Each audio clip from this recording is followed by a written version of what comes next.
What's up guys, welcome back. It's another video. In this video, I will show you how to get or find your Coinbase API key.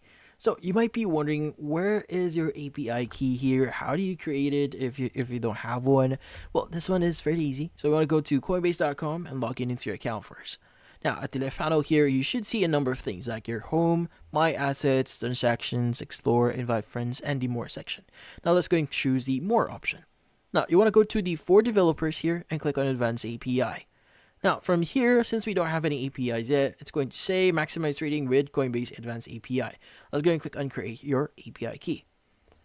Now, from here, it should give you this API key management window. So just click on the create API key button here.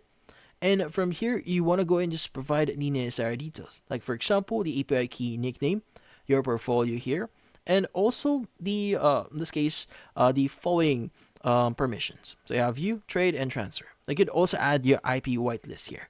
But once you write all the details here and click on create download at the right side, it should give you the pop-up, which in this case you could go and just copy your API keys. But yeah, so in this case that's about it. So if you found this video helpful, don't forget to leave a like or maybe subscribe to our channel. Thank you for watching.